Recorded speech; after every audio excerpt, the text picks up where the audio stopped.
वज़ीराबाद के 6 लड़कों की पाकिस्तान से इटली के लिए डंकी। आखिर उन दोस्तों के साथ क्या हुआ? जब वो लीबिया में पहुंचे तो उसके एक दोस्त की मौत कैसे हो गई? आखिर वो सब दोस्त अपने इस एक दोस्त की जान क्यों ना बचा सके? आज के एपिसोड में हम यही सब कुछ जानेंगे। चलो शुरू करते हैं। अस्सलाम वालेकुम। इन 6 लड़कों में से एक सेफ हाउस में, 3 एक सेफ हाउस में, दूसरे 2 एक सेफ हाउस में थे, जबकि एक गिरफ्तार हो चुका था। ये वाले ये वाले सेफ हाउस में बहुत ख़तरा था। पुलिस किसी भी वक्त छापा मार सकती थी। अगर कोई गिरफ्तार हो गया तो इसकी कहानी उधर ही ख़त्म समझी जाती। इसको डिपोर्ट कर दिया जाता और जेल में बहुत जुल्म किया जाता। और जिस सेफ हाउस में 3 लड़के थे, इसके 2 कमरे थे, जिसमें तकरीबन 80 से 90 लोग थे, जिनके खाने का भी कोई इंतज़ाम नहीं था।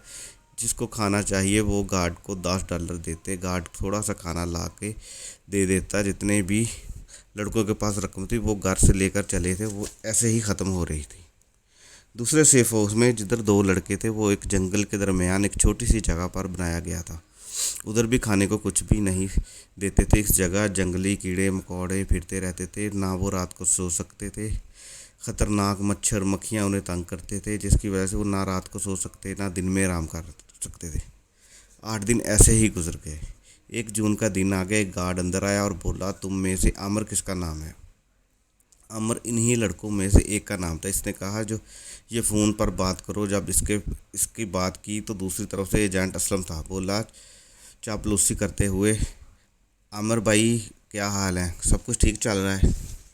ये सब सुनना था क्या? असलम की बातें चापलूसी कर रही थी। ये सब सुनना था कि आमिर को बहुत गुस्सा आया और वो उस पर फट पड़ा और कहा कि तुमने हमारे साथ धोखा किया है। ये सब कुछ पहले बोला होता तो हम कभी ना आते। जब एजेंट ने देखा ये बातों में नहीं आ रहा तो इसने धमकाने वाले लहजे में बोला, इतने घर वालों को कहो 5 लाख रुपए दें, नहीं तो तुम्हारा काम इधर ही ख़त्म तमाम समझो। घर वालों को फ़ोन करके एजेंट को बोलो कि 5 लाख रुपए असलम को दे दो, हमें बहुत असल ज़रूरत है। वो ऐसे ही कुछ देर आमिर को धमकाता रहा। गार्ड ने फ़ोन वापस ले लिया। फिर वो गार्ड से थोड़ी देर बात की और आमिर की बाहर से वो गार्ड आमिर को बाहर ले गया और उसकी मारना पीटना शुरू कर दिया। काफ़ी उससे पिटाई की। फिर आमिर ने घर वालों को फ़ोन किया और घर वालों को कहा कि मुझे 5 लाख की बहुत ज़रूरत है, इसलिए एजेंट को दे दो, मैं उसे ले लूँगा। जो घर वालों ने 5 लाख रुपया जैसे तैसे करके असलम को दे दिया। असलम लेकर निकल रफू चक्कर हो गया। एजेंट को जो लड़का गिरफ्तार हुआ था, इसका नाम नदीम था। इसको नदीम की गिरफ्तारी का भी पता चल चुका था। एजेंट नदीम के घर गया और कहा कि आपका लड़का घर गिरफ्तार हो गया, इसको छुड़वाने का 5 लाख खर्चा आएगा, वो जल्दी दे दें ताकि नदीम को रिहा करवा कर जो लड़के इटली जाने वाला ग्रुप गेम बन तैयार हुई है, इन्हीं के साथ इनको भेज दूँ। वरना बात बहुत ख़राब हो जाएगी। वो इसी को डिपोर्ट कर देंगे। इस तरह जो रकम आप लोगों ने 25-30 लाख रुपए हमें मुझे दिया था, ज़ाया हो जाएगा। टीम के घर वाले बहुत परेशान हो गए। 5 लाख का इंतज़ाम करके एजेंट को दिया, वो लेकर रफू चक्कर हो गया। 2 जून के दिन जिस सेफ हाउस में 2 लड़के थे, गार्ड अंदर आया और बोला, हम लोग आज रात को शिप की तरफ जाएंगे, आप लोग अपनी तैयारी कर लो। जिसने कोई चीज़ खाने के लिए मंगवानी है वो मुझे रकम दो, मैं ला कर दे देता हूँ। जिसके पास जितनी की रकम थी अपनी चीज़ों के हिसाब से सब ने रकम दी।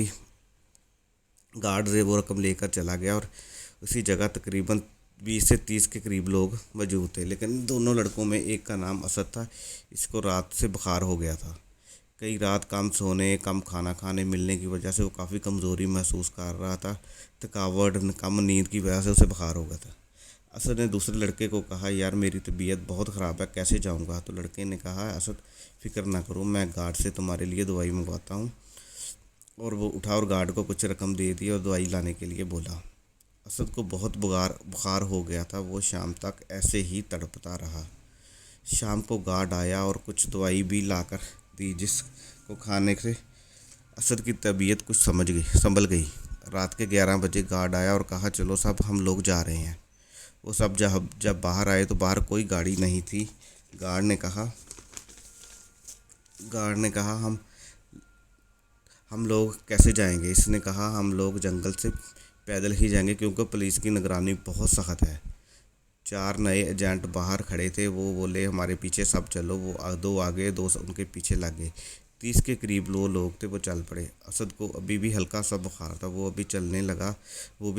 वो सारी रात ऐसे ही सारी रात सफ़र करते रहे। सुबह को एक जगह एजेंट ने कहा इधर आराम कर लो, कुछ खा लो। असद को बहुत बुखार हो गया था। थकावट से वो बहुत तड़प रहा था। इसका दोस्त इसका जिस्म को दबाने लगा और असद ने कहा मुझसे नहीं चला जाएगा, तुम लोग मुझे इधर ही छोड़ जाओ। इसके दोस्त ने इसको पानी के साथ कुछ दवाई दी। 1 घंटा आराम करने के बाद एजेंट बोला सब लोग चलो। असद ने कहा मेरी तबीयत ख़राब है, कुछ देर और आराम कर लेते हैं। एजेंट ने गालियां निकालने लगा। असद को ठुड्डे मारे और बोला जल्दी जल्दी उठो, नहीं तो हम तुम्हें जंगल में ही छोड़ जाएंगे। तुम सब साथ चलो, इसको इधर ही छोड़ जाते हैं। इसके दोस्त ने असद को उठाया और कहा नहीं हम चलेंगे। सफ़र जारी हो गया। वो लोग शाम तक ऐसे ही चलते रहे। असद को बुखार और तेज़ हो गया। शाम को एजेंट ने कहा हम लोग आराम करेंगे और वो लोग उधर ही बैठ गए। इसकी तबीयत बहुत ख़राब हो रही थी। इन लोगों ने खाना खाया, जो कुछ भी उनके पास था वो थोड़ा बहुत खा के कुछ देर आराम करने लगे। ऐसे करते हुए 2 से 3 घंटे गुजर चुके। एजेंट ने कहा हम लोग चलेंगे। सब लोग उठकर खड़े हो गए। असद से उठा नहीं जा रहा था। असद के दोस्त ने कहा इसको बहुत बुखार है, कुछ देर और आराम कर लेते हैं।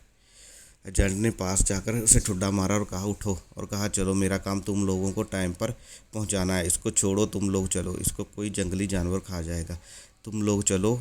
असद के दोस्त ने कहा मैं इसका साथ छोड़कर नहीं जाऊंगा, अगर जब भी जाऊंगा इसको साथ लेकर जाऊंगा। एजेंट ने पिस्तौल निकाला और असद के सर में गोली मार दी।